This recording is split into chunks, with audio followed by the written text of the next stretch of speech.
Going to Masaso Beach, Tingloy, Batangas. Mula sa Pasay, sumakay kami ng bus papuntang Batangas Grand Terminal. Bali nakaalis yung bus namin bandang 4:20 ng umaga. Bali 250 nga pala ang pamasahe sa bus. Tapos nakarating kami dun sa Batangas Terminal mga bago mag-6. So mga 1.5 oras na biyahe mula Pasay hanggang Batangas Grand Terminal. Tapos pagbaba nyo ng bus, sasakay kayo ng jeep na biyaheng Mabini.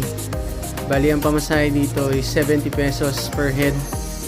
Nakaalis yung jeep ng 6:15 at nakarating kami sa Mabini Port ng 7 AM.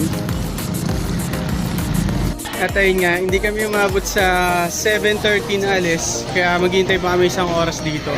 So okay na yung ticket namin at mamamalengke muna ako saglit. Bali ang nakuha namin departure ay 8:30. So yun.